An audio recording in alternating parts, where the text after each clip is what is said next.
Hey, it's Doc Williams, and let's talk about polyatomic ions. Specifically, what are they and tips in how to name them. To better understand what polyatomic ions are, we can compare them to monatomic ions. A monatomic ion would consist of only one type of atom. For example, S2 negative is a sulfide ion, and it consists of only sulfur. On the other hand, a polyatomic ion will consist of different types of atoms bonded together that has an overall electrical charge. For example, SO4 2 negative, this is called sulfate.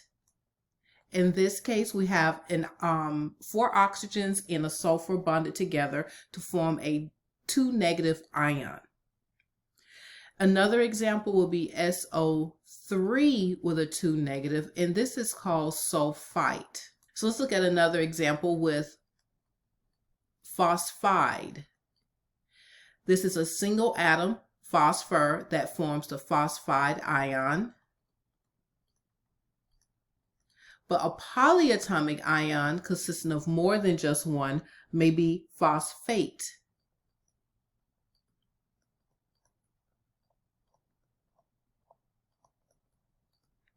Or phosphite.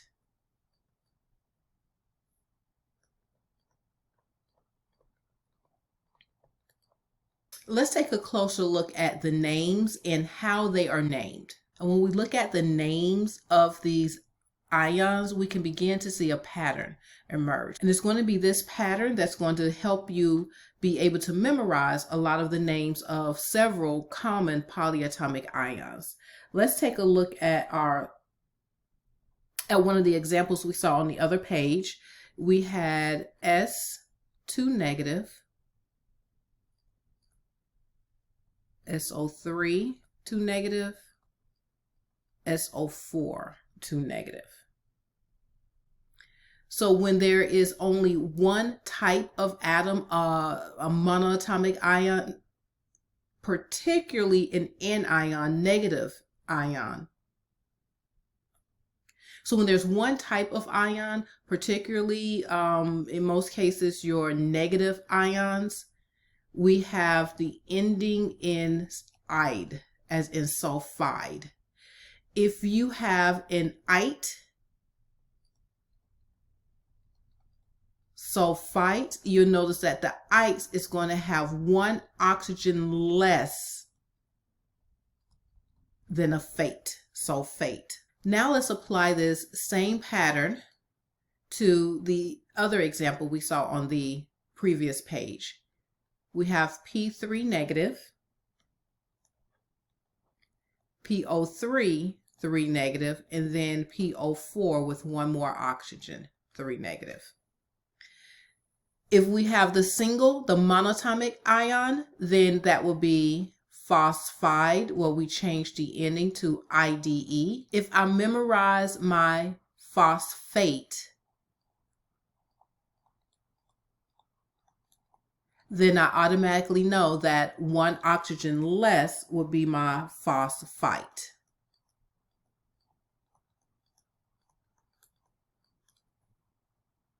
In these two cases, the phosphate had 4 oxygens and the phosphite had 3 oxygens, but that's not always the case.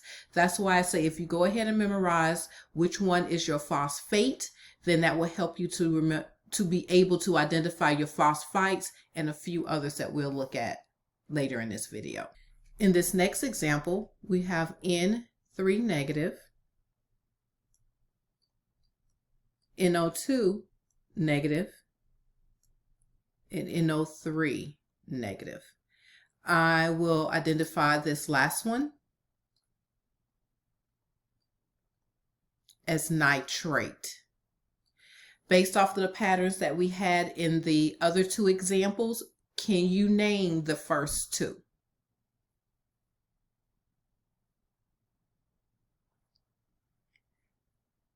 Since I know that my nitrate is O3 negative, one less oxygen will give me my nitrite. And a monatomic ion is going to end in IDE. nitride. Now let's layer in those additional oxygen scenarios that I mentioned before. So we have chlorine, which gives us a -1. Chlorine with an oxygen. Chlorine with 2 oxygens.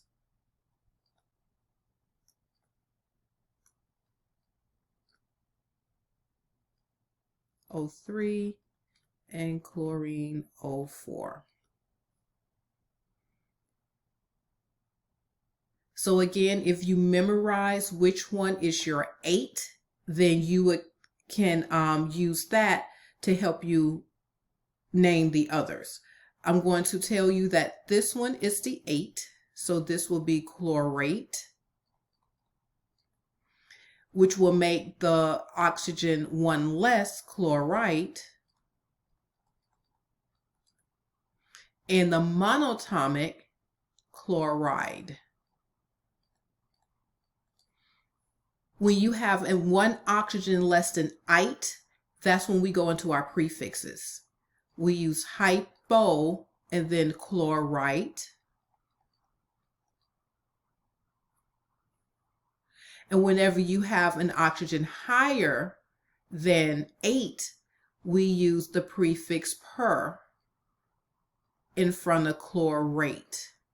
Notice that the endings for the chlorite and hypochlorite are the same, and the endings for the chlorate and perchlorate are the same.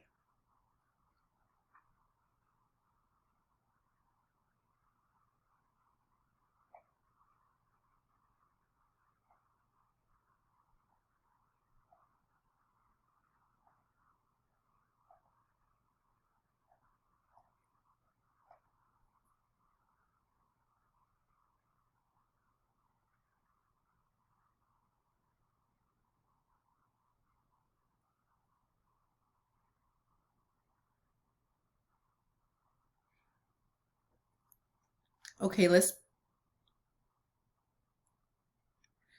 do this one as an example.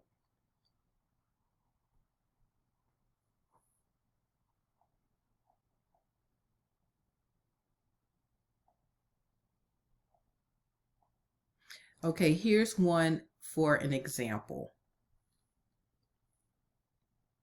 This is iodide, IO negative, IO2 negative, IO3 negative, and IO4 negative. Now, if I were to tell you that this one is iodate and this one is iodide, you should be able to name the remaining ones. Pause the video and give it a try. So if this is iodate, then 1 oxygen less will be iodite. And if we have 1 oxygen less than iodite, then we just add the prefix hypoiodite. And if we have 1 oxygen higher than iodate, then the 8, then we add the prefix per iodate. The next set of polyatomic ions I want to review will be those that contain hydrogen. Our first example will be with sulfate. Or better yet, let's do sulfite. So we have SO3 2 negative and HSO3 negative. We know that this first one is sulfite. The second one has a hydrogen in front of sulfite, so we simply write hydrogen, sulfite. Another example would be sulfate and SO4 negative. The first one we know to be sulfate. And since we're simply adding the hydrogen in front of sulfate, we will write hydrogen sulfate.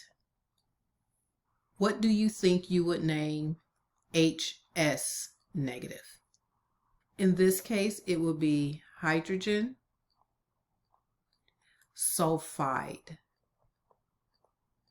We're just adding the name hydrogen in front of sulfide.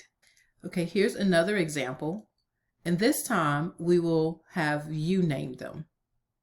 So we have PO4 3 negative, HPO4 2 negative, and H2PO4 negative. We know that the first one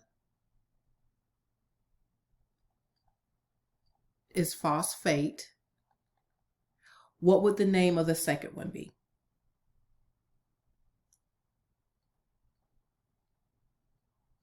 Hydrogen phosphate. We're just adding that hydrogen in front of it.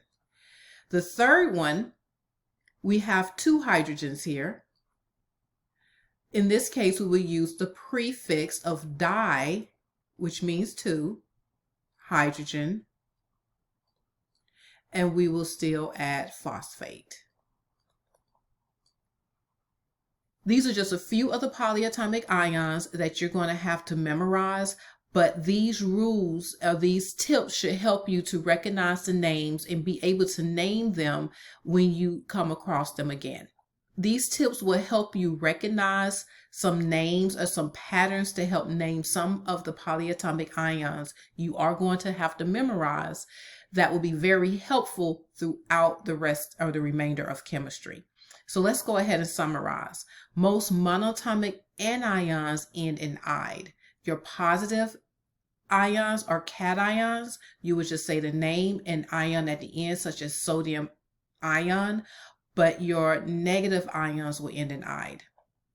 For polyatomic ions, know or memorize the polyatomic ion that ends in 8. Then you know that the one that has one less oxygen, then the 8 is going to end in "ite." So tip number 3, if you have one more oxygen than 8, then add per as a prefix in front of it. If it's bromate, then it becomes perbromate. If it's chlorate, then it becomes perchlorate. Tip number 4, if you have one less oxygen than your ite, but it's still a polyatomic ion, then you add your hypo prefix in front of the ite. So if it's bromite, then it's hypromite. If it's chlorite, then it's hypochlorite. Tip 5, this is concerning hydrogen. If the first element in the chemical formula is a hydrogen, then just add the name hydrogen in front of the polyatomic ion name. For instance, hydrogen sulfate, hydrogen sulfite. And if it's more than one hydrogen, add the prefix that indicates the number of hydrogens you have. In most cases, it will be dihydrogen. So just add Di for 2. It's no one easy way to memorize all of the polyatomic ions, but these tips should give you a really good head start in understanding in memorizing them and recognizing them, which will help you tremendously in the remainder of chemistry.